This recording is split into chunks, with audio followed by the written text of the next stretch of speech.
Hello, everybody.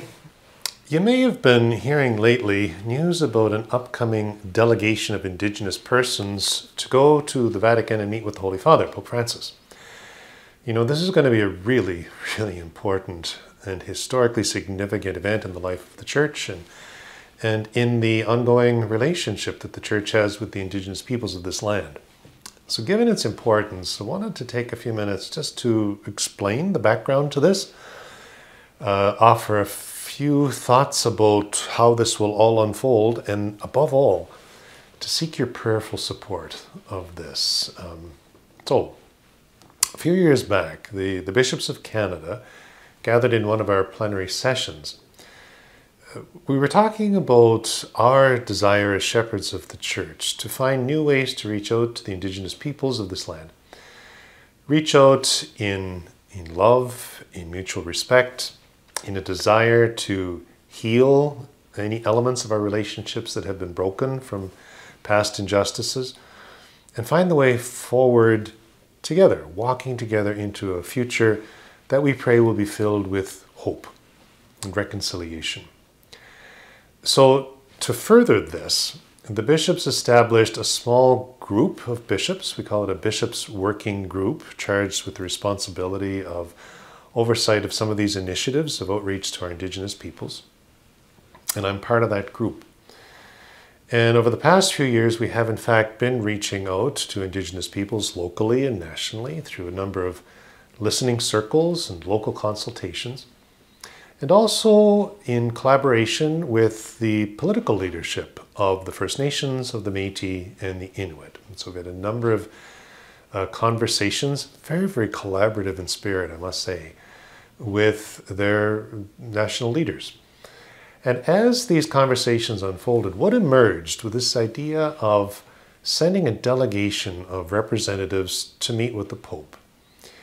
There are a number of aspects to our relationship with Indigenous peoples, obviously. But what was clear to all of us is that there needed to be some way meaningfully to engage with Pope Francis as head of the Catholic Church and provide him an opportunity to hear directly from Indigenous peoples about their experiences. So we wanted to assemble a delegation that would be representative of elders and knowledge keepers, of survivors from the residential school system, and of youth. So through a number of encounters with Indigenous peoples and their national leadership, we have finally assembled a delegation that will represent each of these significant Indigenous groupings in our country.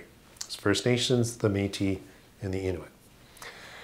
We're going to leave on December the 14th, fly back on the 21st. And while we're there in Rome, the Pope, and this is quite extraordinary, the Pope is going to make available in his calendar, which we can all imagine is extraordinarily crowded, he's going to make available an enormous amount of time to meet with and listen to these representatives of our Indigenous peoples.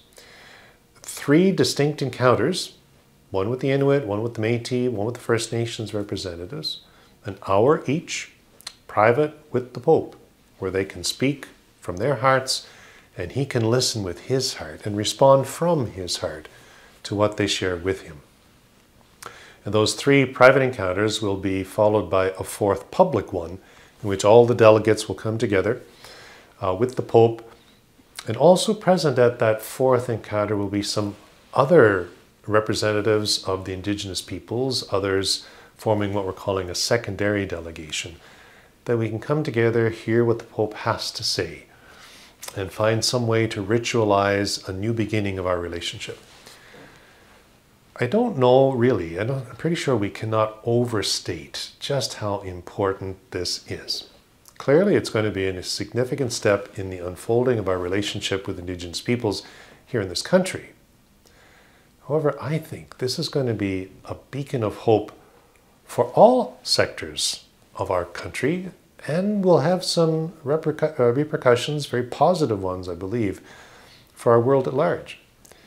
You know as well as I do that we're living in divided times. People are separated from one another. There's a lot of fracture. There's a lot of division. There's a lot of anger. people somehow seem no longer able to speak respectfully to one another. We shout past one another. We find this at all levels. We find it even in our homes, and we're finding it among nations. This encounter with Pope Francis is the opportunity for us to show not only that reconciliation is possible, but what it looks like, what it means to reach out and extend the hand of friendship to one another and express that common desire and commitment to walk together in healing and hope into the future. Because I've been part of this Bishop's working group that's been planning all of this all along, I'll be going to accompany the delegation to Rome. Really excited about that. And more deeply than excited, I feel honored and blessed, privileged to be part of this moment of encounter with the Pope and encounter with Indigenous partners in this historically very, very important moment. Here in Alberta, Bishop McGrattan from Calgary will also be part of the accompanying bishops for this event. And we have 3 delegates from Alberta that will be participating. From the First Nations, we have Chief Wilton Littlechild, and from the Métis, we've got Angie Creer and Gary Gagnon. I've been meeting with them and discussing with them, and we're all looking forward to this event, and we really do see ourselves and appreciate deeply how important an opportunity this is. And I hope you do too. So please pray for this. Please accompany us in prayer. There's going to be a commissioning mass at the Basilica on December 12th. Perhaps you can join there in person, restrictions permitting, or join us via live stream. And there'll be some other opportunities for prayer. We'll make those known to you in the coming weeks. But perhaps even now, if you would please, begin to pray for this, that this will bear fruit, that God wills for it, and will be that moment that we all need it to be, a moment of moving our relationship forward in healing and in reconciliation. Thanks, and God bless.